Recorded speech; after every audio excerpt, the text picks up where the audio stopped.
is Karine from the Crew Coach, and I'm here to tell you what's happening on Yachting International Radio this week. So I'm interviewing one of my clients, Holly, and this is the first for Yachting International Radio.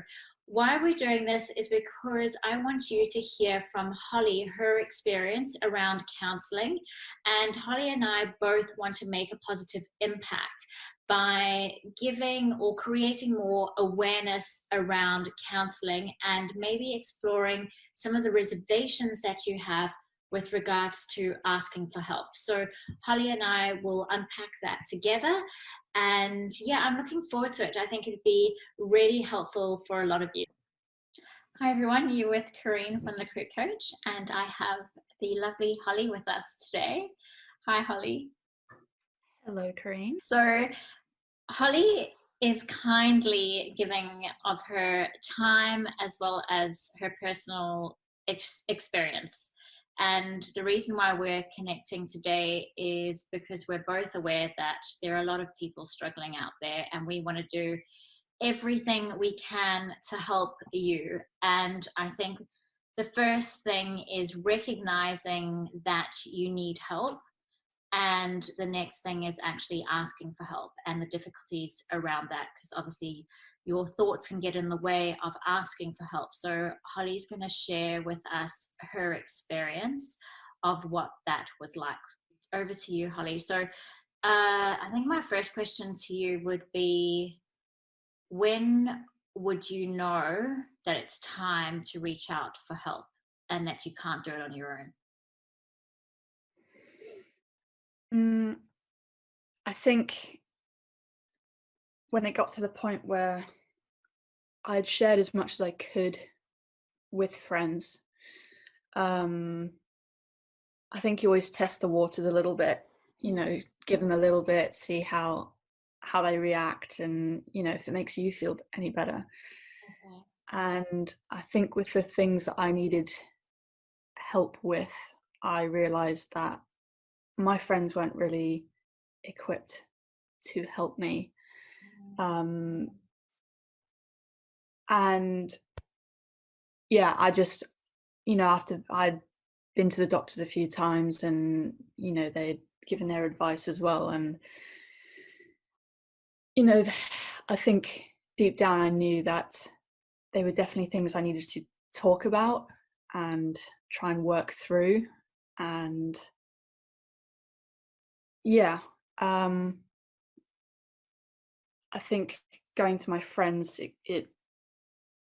there were things that they weren't able to help with. So at that point I knew, and I think I knew for a long time that I needed somebody else to speak to.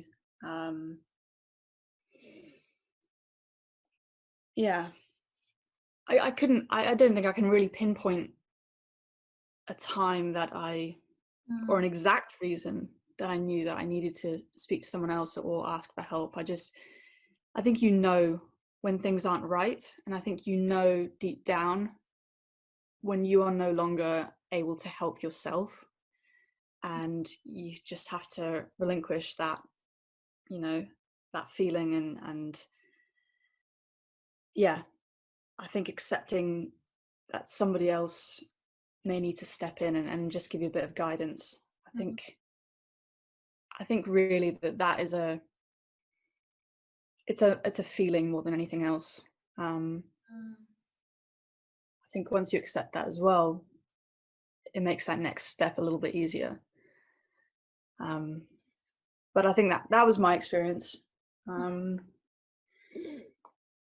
Yeah, that was definitely how I went through, and it wasn't like an instant moment that I knew. It was kind of a long process, coming to terms with the idea that, you know, I needed a bit more help.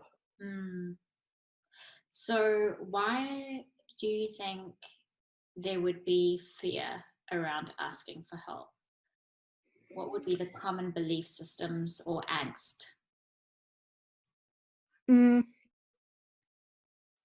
I think, well, for me personally, I think there were three like biggest fears for me. Number one, being that idea that I can't do this by myself anymore. Like, I can't fix me, and that's a huge fear. Like, I am quite independent and get things done on my own and all sorts. And the fact that I couldn't make myself better was making me feel worse, first of all. And I think knowing that if I was to ask for help, that would be really just, yeah, accepting failure almost, that I couldn't do it by myself. Yeah. That, I think that was a fear of mine. I think the other one, maybe knowing that it would be like opening a can of worms, Yeah. and Yeah. not knowing how that was going to go. So I think a lot of it's uncertainty Yeah. and the fear of the unknown, not knowing where it's going to go, what's going to come up, how it's going to trigger you, how you're going to feel about all of that, and if anything is actually going to help. What could possibly change? What could anybody else do or say that's going to make any of this any better? Because if I can't do it by myself, what's somebody else going to do?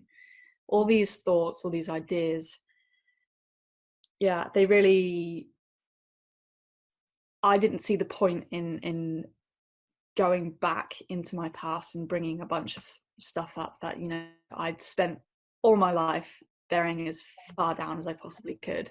Yeah. I didn't see how it would be helpful at all to bring it all back up.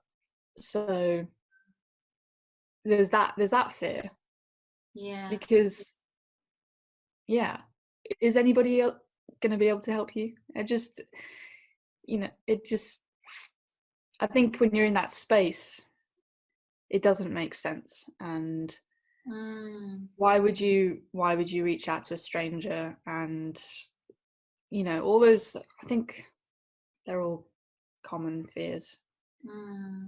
It's reaching out to somebody you don't know, or, and it's not even that, actually. If you're reaching out to your friends, again, it's the same principle.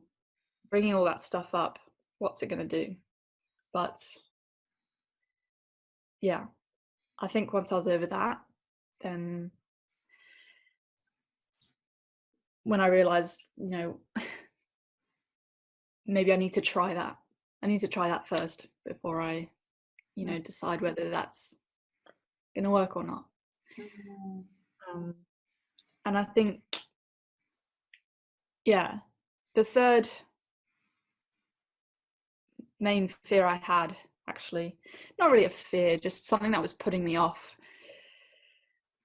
for a long time, and something that I found was actually the easiest one to deal with, was, yeah, the financial obligations. You know, the idea for me to accept that I'm now going to pay, you know, for help from somebody else, and that has its own fears around that. Yeah.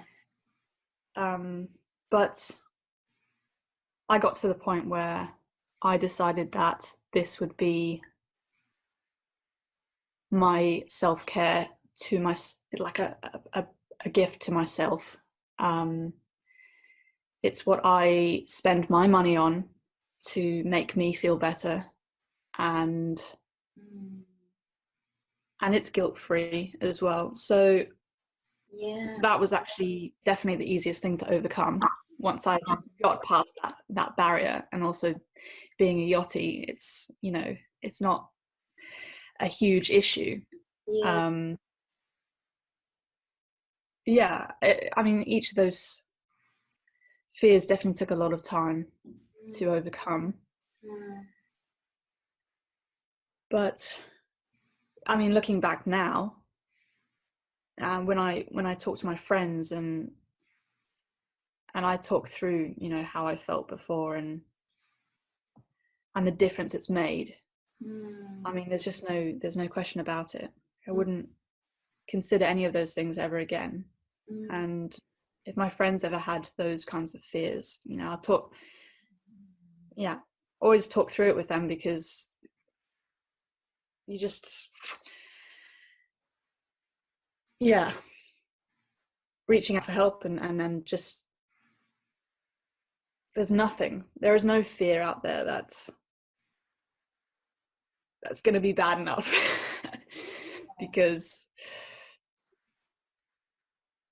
it's the best thing you can do for yourself. Definitely the best thing you can do for yourself. I like how you reframed it as a gift to you that's guilt-free. And because I've been out of the industry for 10 years, I'm curious to know how much crews spend on a night out drinking or drugs as a way of escaping or self-medicating. For those that do, I know some go out there and just have a good time and it's fun, it's recreational. But those who have the issues that they want to continue to bury and mask, and that's the quickest way to do so. How much do you think on average spend on a night out? Gosh, to be honest, I don't even think I'd know now, because it's been a while since I have even gone out and spent that kind of money on a night out, because it's probably more than a year ago now, since before I started doing these sessions. Sorry, let's reframe that. When I started doing these sessions, I realized where I was putting my time and money and energy was into making helping myself. So I definitely cut out a lot of the other things that were not making me feel good. Okay.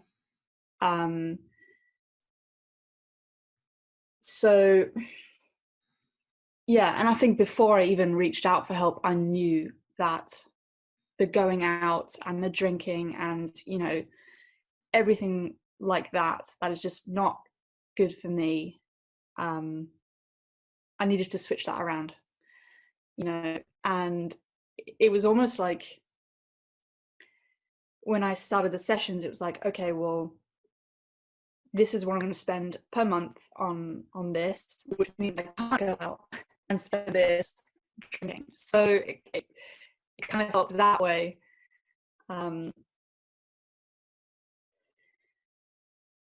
But in the past, you can easily spend a couple of hundred in a night, for sure.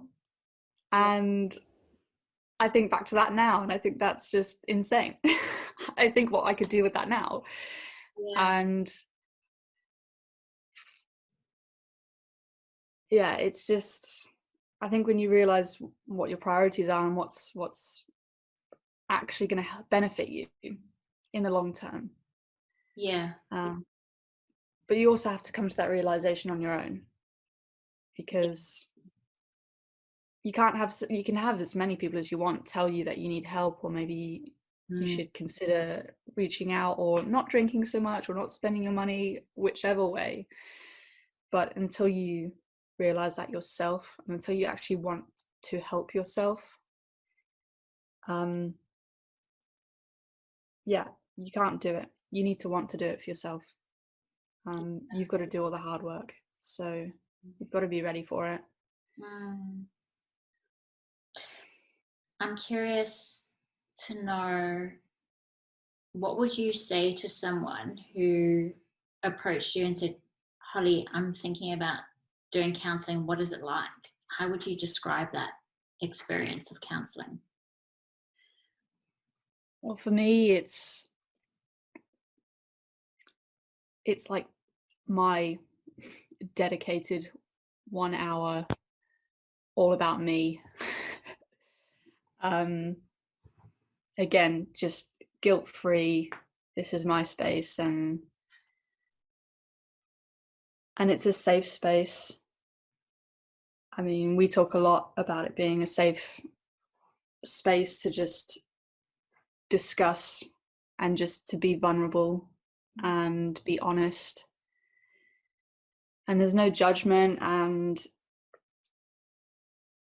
it's kind of a place to, let's say, experiment being who you want to be, or maybe practice even just sharing your emotions or sharing what's on your mind and seeing how that feels for you. And then, yeah, that might overflow into the rest of your life and make it easier to express your emotions and feelings, you know, more authentically outside of the sessions, which is something that I've definitely experienced. Um, yeah, I mean, in my experience, these sessions have just been like a conversation, and yeah, it's relaxed and I feel comfortable, and but really it can be, I guess it can be whatever you want it to be. It can be whatever you need it to be. There's certainly enough times that I've sat here not saying anything, or crying, or yeah, I mean, I could spend half the session in silence, and that's what I needed. I needed that space, and that's really important. Um, so I just think, I mean, counselling can be whatever you need it to be. And yeah, I mean, perhaps my experience is going to be very different from, it will be very different from anybody else's experience. But I think that's something that you work together to create. And I think it's just important to find that space that you feel safe. Um, yeah, it can be hard work. It can be a lot of hard work. It can be very uncomfortable. And there's definitely times where things will come up that you hadn't even thought about before. Maybe you'll make connections that you never thought were possible, and suddenly everything makes sense. And yeah, it's just it's a journey. And it's a roller coaster, and sometimes I finish the sessions with a massive smile on my face, and I feel good, and there's no better feeling than that. And other times it's just, yeah, I'm like, how on earth did that come up, and what am I going to do now? And I wish that hadn't come up, but it's out there now. But you know, then you work on it, and each week it gets a little bit easier. And yeah, it's definitely a ride. Yeah. It's so lovely to hear it from your perspective, because obviously I'm on the other side of the fence, and it's just really lovely for me to hear what the experience is like. And I know that you've had a couple of therapists prior to us doing sessions together. I've had a number of therapists in my past, and obviously, as you know, I go for supervision. How do you choose the right therapist for you? Gosh. If someone's looking, yeah, what would you advise them? Because I keep telling people before they do sessions, the most important thing is to have a rapport, a therapeutic alliance with who you're working with. Otherwise, therapy is not going to work. Yeah, definitely.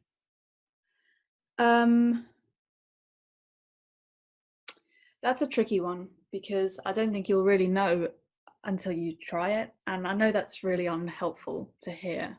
uh, but I think once you've accepted that you're going to reach out for help, or you're going to try, well, that's the first step out the way, and that's definitely the hardest bit.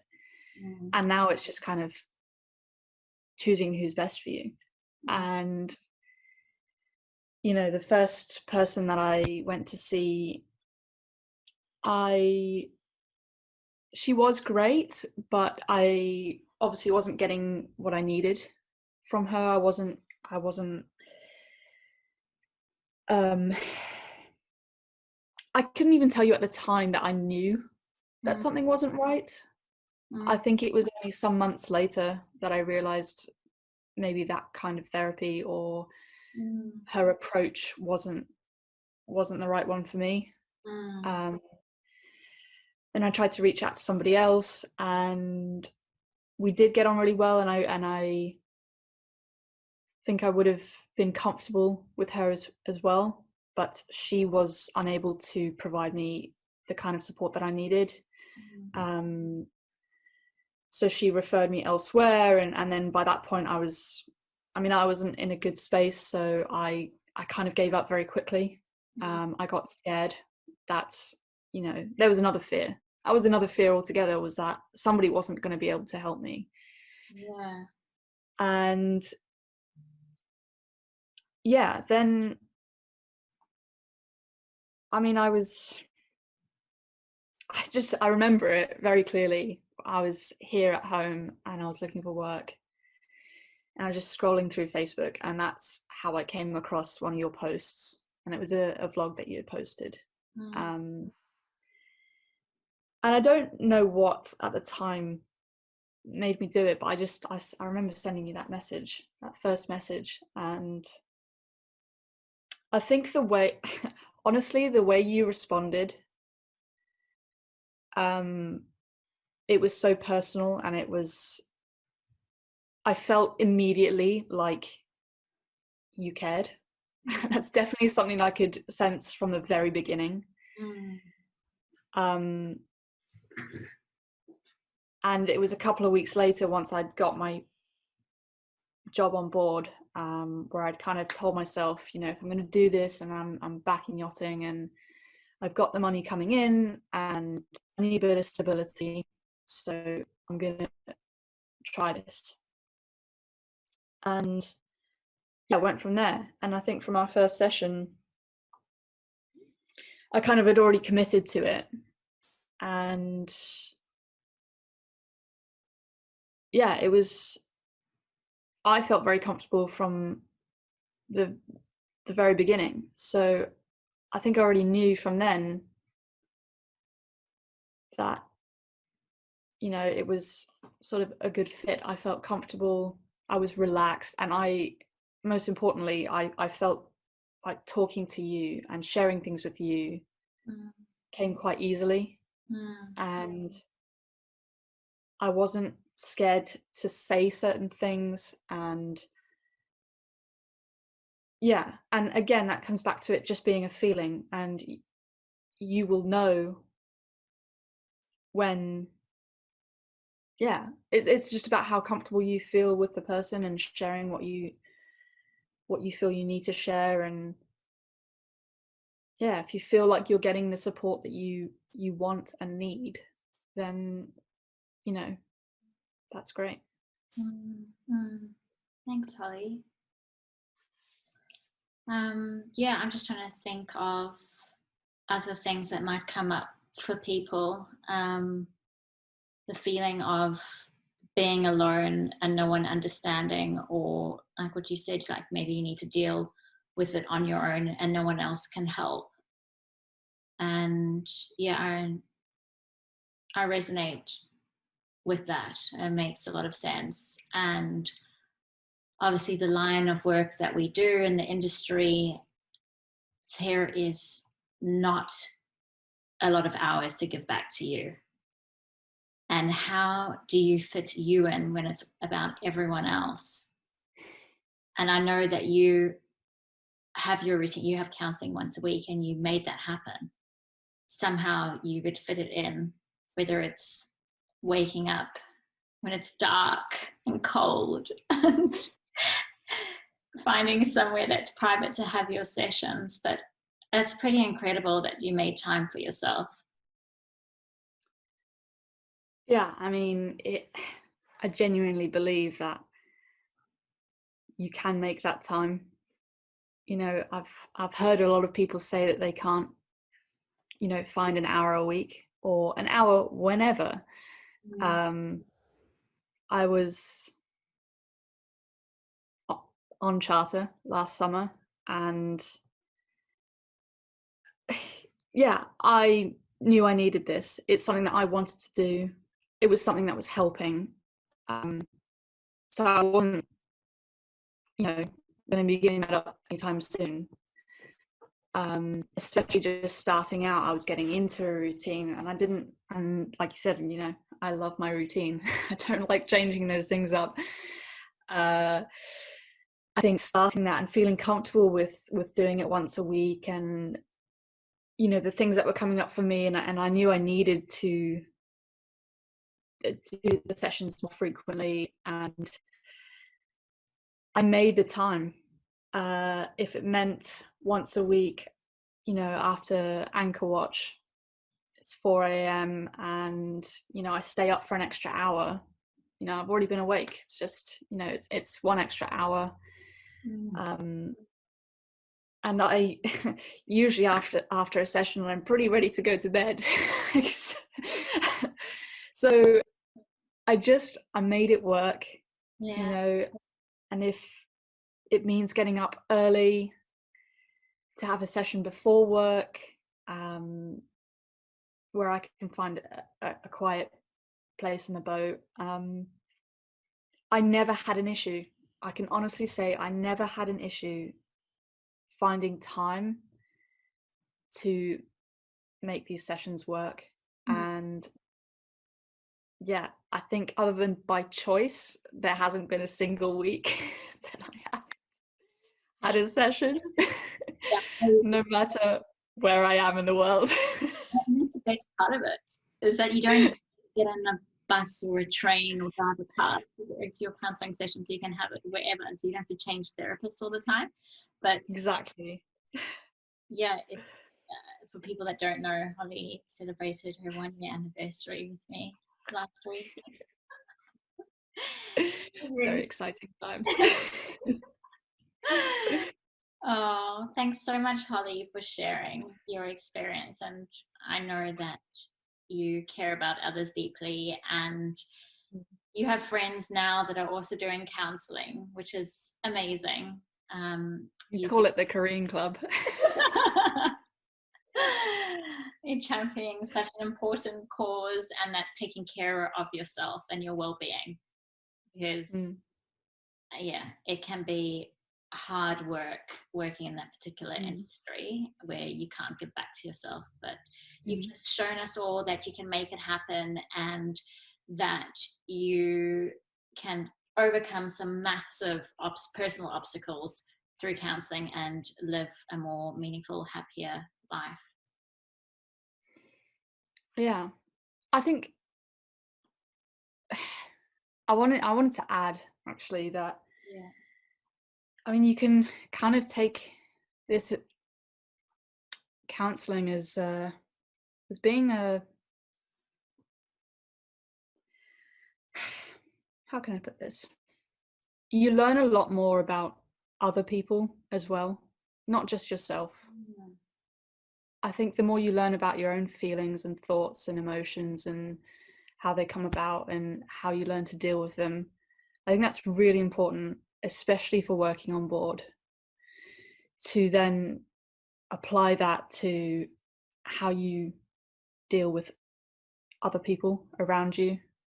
You can, you know, I've definitely learned to stop and pause and think about how other people are reacting, and thinking about, or just thinking about them and what they might be going through. And Mm. you know, they might be stressed out and tired, and you know, before launching into full-blown attack, you know, take a breath and think that it's not about you.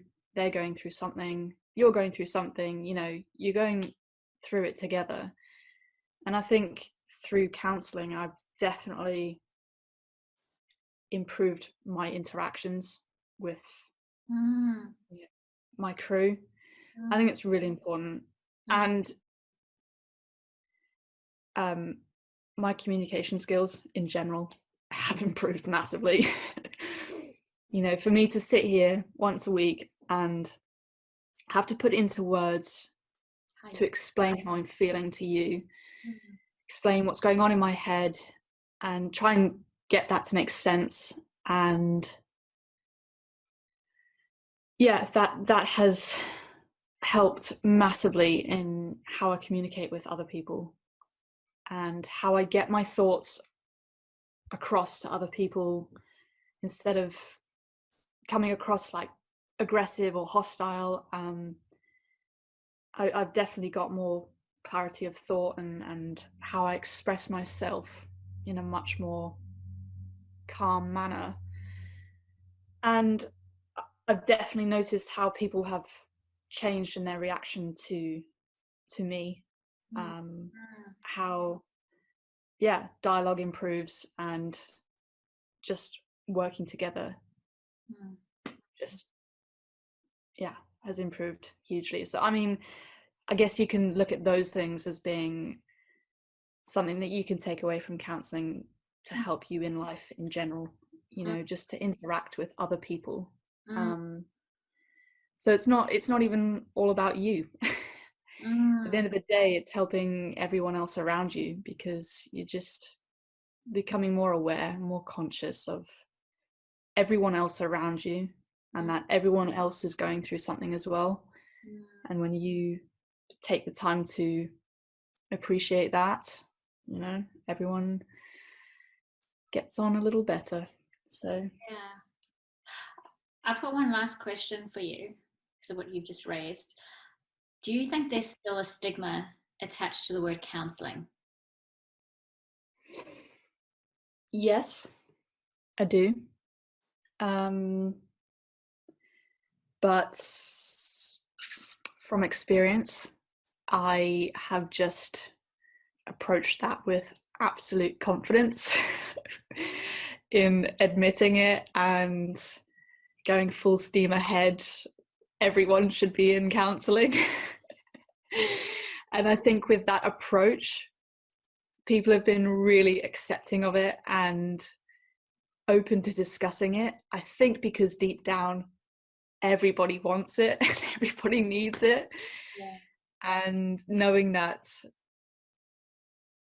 I'm open to having that conversation has made it much more comfortable for other people to even explore the idea of asking for help or having counseling. And I have people asking me about sessions and how it works and all sorts. And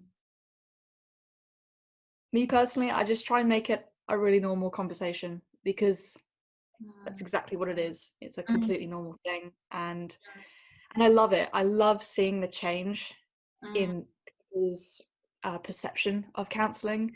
You can definitely tell from their body language and how they react when I first bring it up to however long later they're asking all sorts of questions and they're interested and at least thinking about it in a way that's they're accepting of it.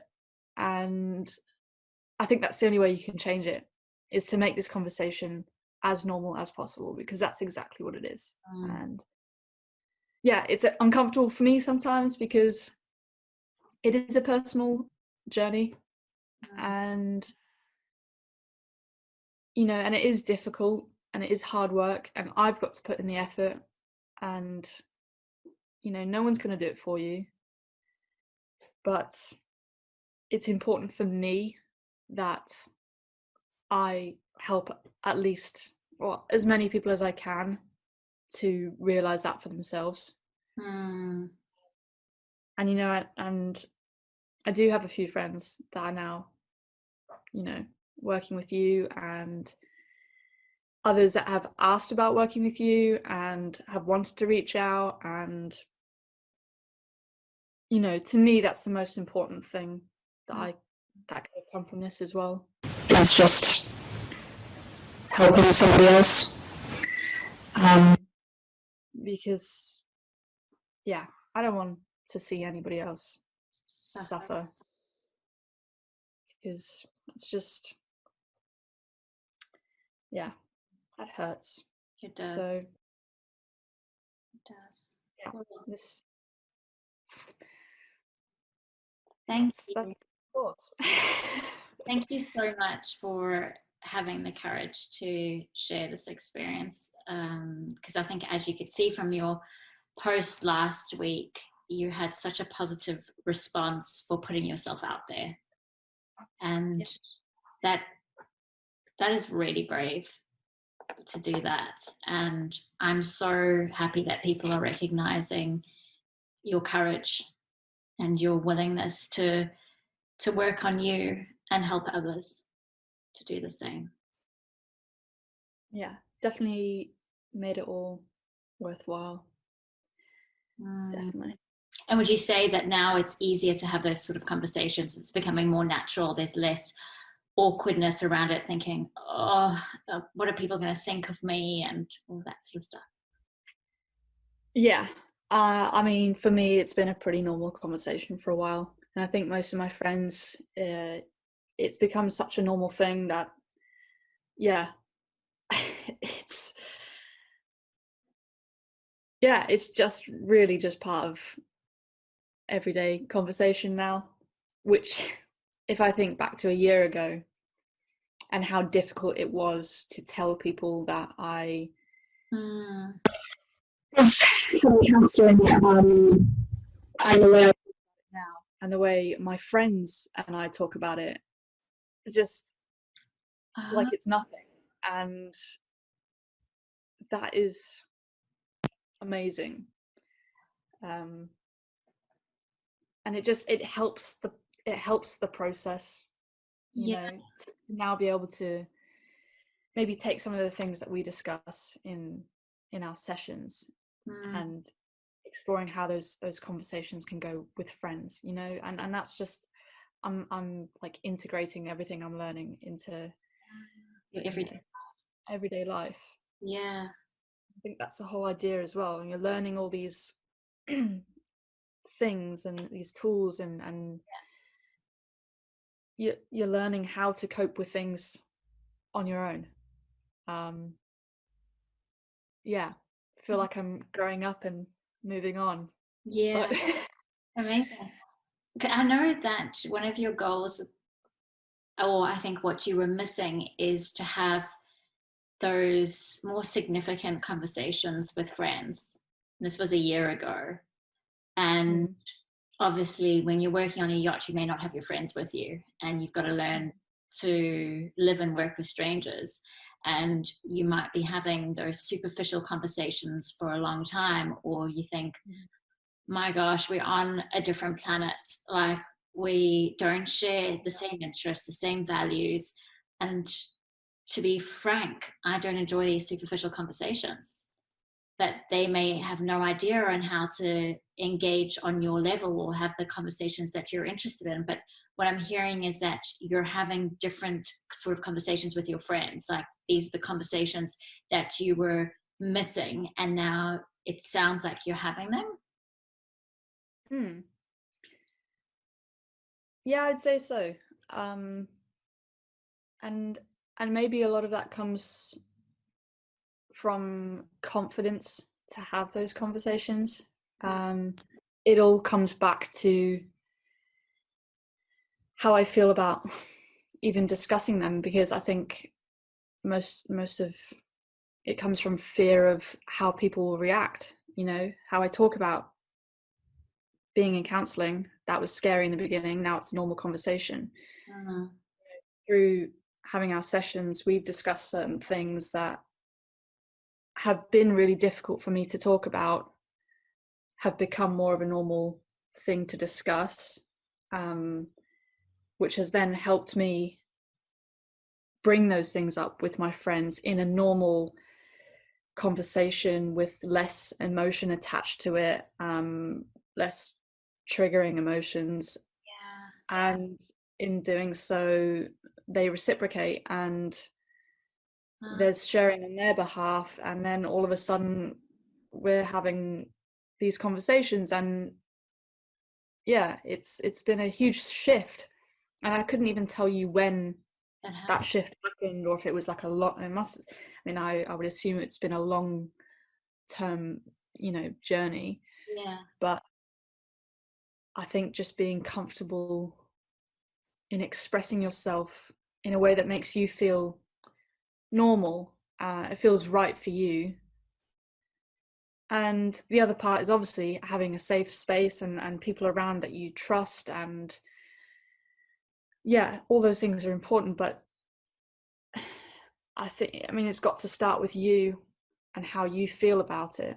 And yeah, I mean, talking about things in this safe space that have been really difficult have now, a year later, I feel comfortable bringing them up with my friends and helping them understand me a bit better. And yeah, it's been an amazing journey, but to be able to sit here now a year later in a really good space right now, and I think this is the first time that I've really thought about any of these things and even discussed these things. Yeah, there's been a huge shift, and that's pretty awesome. I think people have just experienced a taste of counselling. Like, you didn't even know you're getting counselled in this interview. Here we go, guys. Well, there you go. What it's like. There you go. Amazing. Well, Holly, thank you so much for joining me and having this conversation. I really appreciate it.